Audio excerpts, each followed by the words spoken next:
Hey, salut tout le monde, on se retrouve aujourd'hui pour une nouvelle vidéo. Je suis trop contente d'être de retour sur YouTube, vraiment ça me fait trop plaisir. J'avais qu'une seule hâte, c'était ça, de prendre ma caméra, juste d'appuyer sur le bouton et de parler. Et de vous présenter mes lectures et mes coups de cœur, etc.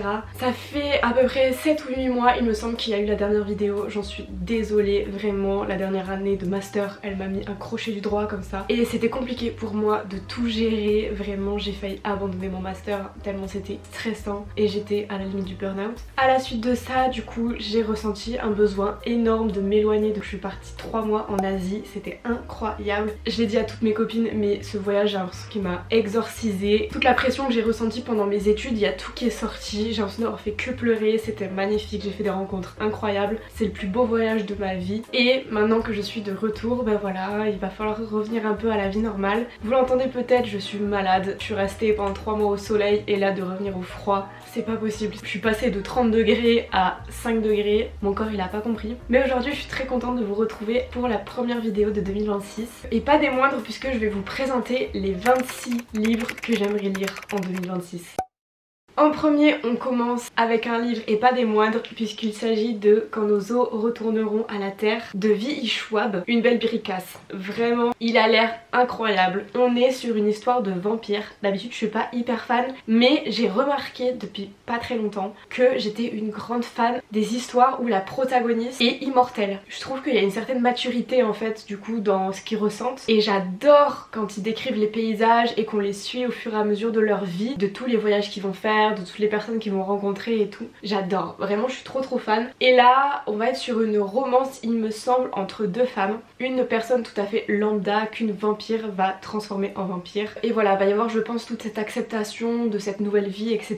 Ça a l'air incroyable. Sachant qu'un de mes livres préférés c'est La vie invisible d'Adji Larue du coup de V.E. Schwab. Donc j'ai envie de lui faire entièrement confiance pour ce livre, même si j'ai eu quelques déceptions puisque j'ai pas du tout aimé Gallant, mais celui-là je sais pas, j'ai une bonne vibe donc j'espère que ça sera incroyable. On continue avec encore une grosse bricasse, j'aimerais beaucoup lire Cruel Dame Fortune de Chloé Gong. Chloé Gong est une de mes autrices préférées, je lui fais entièrement confiance. À chaque fois qu'un livre d'elle sort je cours l'acheter, je trouve que son écriture est incroyable, j'adore ses histoires, j'avais adoré mais absolument adoré Ses plaisirs violents, le tome 1, le tome 2. C'est une histoire que je chéris beaucoup. J'adore les personnages, j'adore le côté amour-haine, j'adore le fait que les personnages ils soient vraiment tiraillés entre la raison et le cœur. Vraiment c'était incroyable, j'y repense très souvent à cette histoire et je relis d'ailleurs très souvent des passages que j'ai annotés et celui-ci a l'air tout aussi bien. On va suivre en fait la cousine de Juliette Caille qui était la personnage principale dans Ses plaisirs violents. Ici on suit Rosaline qui a été sauvée de justesse de la mort par une expérience scientifique. Et en fait cette expérience elle l'a rendue insensible au passage du temps et elle est capable de guérir de n'importe quelle blessure. Peut-être qu'elle est capable de guérir de certaines blessures physiques, mais du fait qu'elle soit immortelle, il y a des blessures plutôt mentales, plutôt psychologiques qui elles ne peuvent pas guérir. Et j'adore, franchement j'ai trop hâte de le lire. J'avais un petit peu commencé mais c'était avant mon voyage et j'étais pas du tout dedans parce que j'avais d'autres choses en tête. Donc j'ai vraiment envie de le reprendre et de le savourer. Je pense que je vous ferai un vlog lecture parce que ça a l'air trop bien. Ensuite j'ai très envie de lire une dernière sortie, Alchemize. Ça a l'air trop bien. Il me semble qu'à la base c'est tiré d'une fanfiction de Drago Malfoy et Hermione et que ça a été remanié etc. Attention, il y a énormément de trigger warning. Donc voilà, soyez-en conscients. Je vois que c'est un livre qui fait pleurer tout BookTok. Du coup forcément j'ai envie de découvrir cette histoire. J'ai pas envie de me faire spoiler ou d'essayer de trop savoir ce qui se passe. J'ai vraiment envie de me laisser surprendre. C'est pour ça que je vous parle pas trop du résumé parce qu'en soi je ne sais pas vraiment de quoi ça parle. Une autre dernière sortie que j'aimerais beaucoup découvrir c'est La guerre du pavot de R.F. Kuang. J'ai déjà lu un livre de R.F. Kuang qui est Yellowface que j'avais plutôt bien aimé. Mais j'aimerais du coup la découvrir dans un autre registre. Pareil, il me semble que La guerre du pavot, il y a pas mal de trigger warning, mais tout le monde en parle comme quoi c'est une histoire à absolument lire et je suis quasi certaine en fait que ça va me plaire. Donc voilà, j'ai très envie de découvrir ça en 2026. Une autre de mes autrices préférées a sorti un nouveau livre. Il s'agit de Féroce Déférence de Rebecca Ross. J'avais adoré sa duologie. Divine Rivalité, ça fait partie de mes livres préférés. On est sur une histoire qui se passe dans le même univers que Divine Rivalité, mais pas du tout avec les mêmes personnages. En fait on va en apprendre un petit peu plus sur la guerre des dieux 2, etc. Bah du coup qu'est-ce qui s'est passé, et j'avoue que je suis très curieuse. J'ai un peu peur aussi parce que moi j'ai adoré les personnages de Divine Rivalité, vraiment ils m'ont touché en plein cœur et j'ai adoré comment s'est construit leur relation. Donc voilà, j'aimerais bien découvrir cette histoire et voir un peu ce que ça donne. Ensuite j'aimerais beaucoup lire Love Theoretically de Ali Hazelwood, j'avais adoré The Love Hypothesis, donc j'aimerais découvrir une autre de ses romances, sachant que je suis pas une hyper grande lectrice de romances, j'aime bien en lire mais de temps en temps il faut que j'espace vraiment mes lectures parce que sinon j'ai tendance à me lasser, c'est un peu toujours la même chose. Sauf pour The Love Hypothesis, j'avais adoré. Franchement c'est une de mes dernières romances coup de cœur. Je pense que je vais vous faire un vlog lecture où je vais découvrir Love Theoretically et on découvrira ensemble si Ali Hazelwood deviendra mon autrice de romance préférée ou non. J'ai un peu beaucoup d'attentes quand même envers ce livre, je l'avoue, mais je veux pas mettre la barre trop haute parce que j'ai pas envie d'être déçue. Il y a pas longtemps j'ai trouvé en vide-grenier All of Us Villain. Déjà l'objet livre est trop beau avec la tranche rouge comme ça, franchement je suis trop fan. Et j'ai dû payer le livre quoi 1 euro et ça a l'air trop bien parce que apparemment c'est un livre où il y a beaucoup de trahison, où on va vraiment avoir en fait des plot twists et on va se faire surprendre à chaque chapitre. J'ai l'impression que c'est un peu comme un Hunger Games mais où il y a en plus de la magie. Ça a l'air trop bien, je suis désolée, ça a l'air trop bien. Il y a 7 familles qui vont devoir s'affronter dans un tournoi où tous les coups sont permis et je pense qu'on n'est pas au bout de nos surprises. En 2025 j'ai énormément lu de one shot, ce qui fait que je n'ai quasiment pas avancé dans mes sagas. Ça va être mon objectif de 2026, il faut absolument que je termine la saga du Pont des Tempêtes, donc le tome 2, La Reine Traîtresse de Daniel L. Jensen. Franchement j'avais plutôt bien aimé le tome 1, contrairement à tout le monde ça n'a pas été un coup de cœur, ça a été une bonne lecture mais voilà je trouvais qu'il y avait des petits défauts et des petites longueurs. C'est pour ça que je me suis pas encore jetée sur le tome 2, mais en fait je sais que plus j'attends moins j'aurai envie. Donc il va falloir que je me lance. Un autre second tome qui traîne dans ma palle depuis quelques temps déjà, Iron Flame de Rebecca Yarros, d'ailleurs que je mélange des fois avec Rebecca Ross, c'est une honte. Et là c'est pareil, moi franchement j'avais bien aimé Force Wing mais il y a eu tellement de retours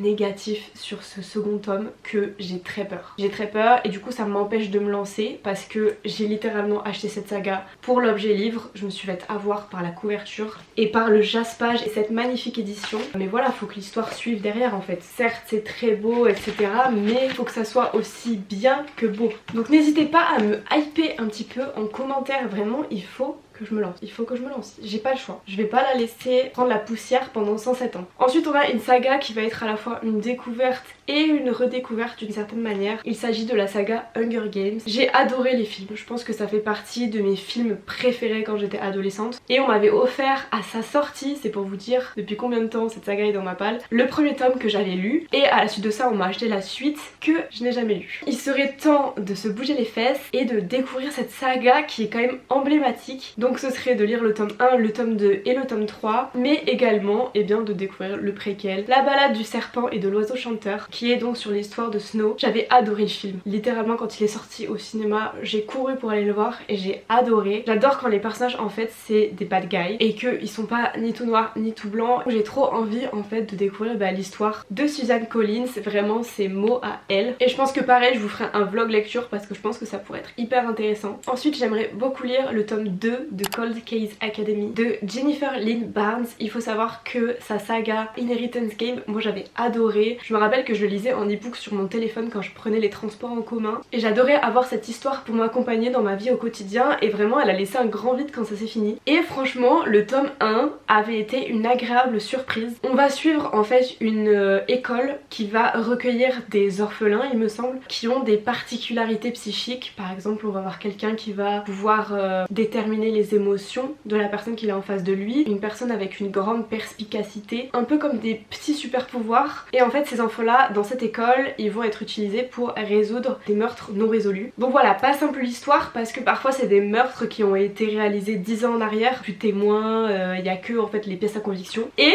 ils se débrouillent super bien franchement. Du coup j'ai adoré les suivre dans le tome 1 et j'adorerais les suivre dans le tome 2. J'aimerais beaucoup découvrir en 2026 The Bonne Season de Samantha Shannon. Pareil, l'édition est magnifique, moi je suis amoureuse.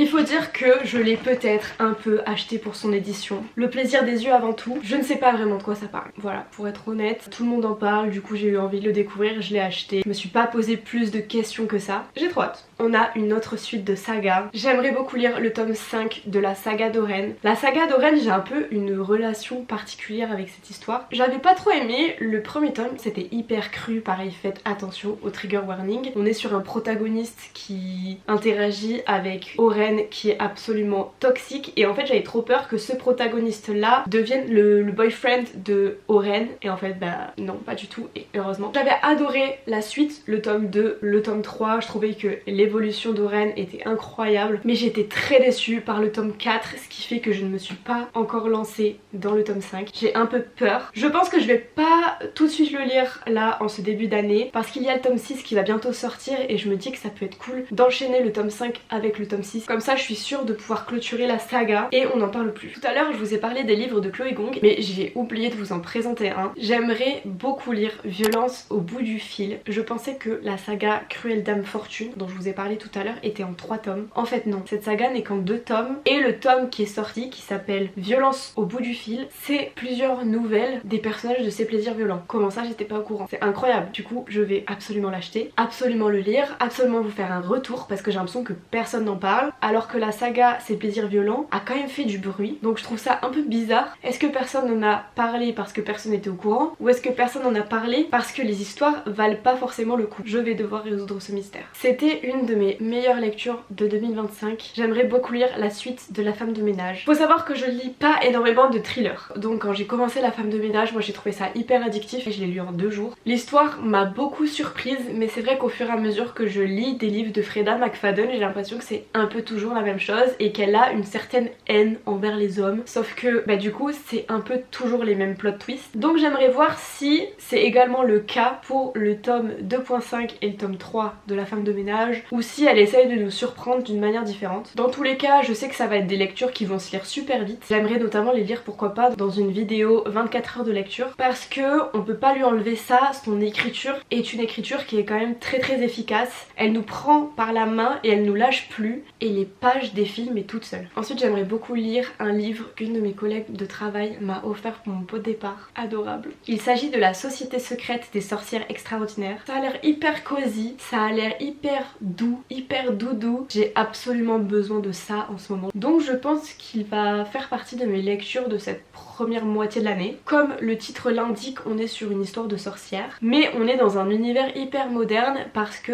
la personnage principale fait des vidéos de magie qu'elle poste en ligne et je trouve ça trop cool. Je trouve que ça n'avait pas encore été trop abordé d'associer un petit peu la technologie de nos jours avec une histoire de sorcière, donc ça a l'air super bien. Ensuite j'aimerais beaucoup lire Ce don perfide, le tome 2. J'avais plutôt bien aimé le tome 1, j'avais bien aimé un peu les joutes verbales des 2 protagonistes et il me semble que la fin du tome 1 se termine sur un cliffhanger de fou malade donc il faut que je lise le tome 2. Voilà, j'ai pas trop d'autres arguments mais j'aime bien en fait pouvoir cocher les sagas que je finis et là vu que c'est une série qu'en 2 tomes, bah je sais que ça va être très vite terminé et j'ai envie d'avoir le fin mot de l'histoire. Ensuite on a une lecture qui change de tout ce que je vous ai présenté jusqu'à présent. J'aimerais vous parler de Vox de Christina Dalcher. Ici on est sur un récit féministe avec une histoire qui est plutôt horrible puisqu'en fait toutes les femmes ont un bracelet autour du poignet et elles ne peuvent dire que 100 mots par jour. Si elles disent ne serait-ce qu'un seul mot de plus, elles ont une décharge électrique. C'est un livre qui va donc parler de liberté d'expression, du droit des femmes, etc.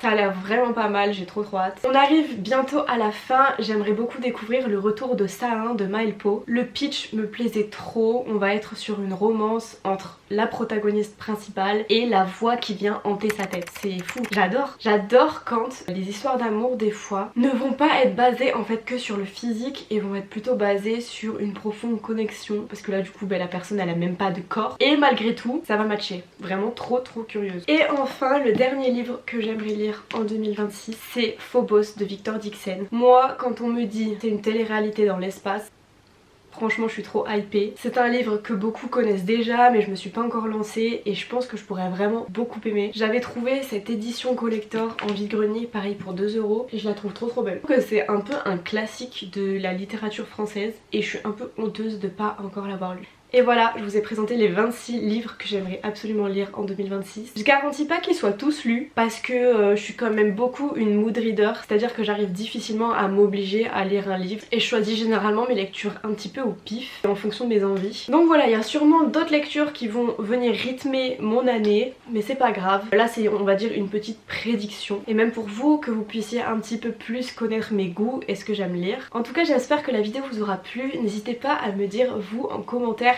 quel livre vous aimeriez absolument lire en 2026. J'espère que vous avez passé de bonnes fêtes, je vous souhaite une très bonne année et je vous dis à très vite pour une nouvelle vidéo. Ciao!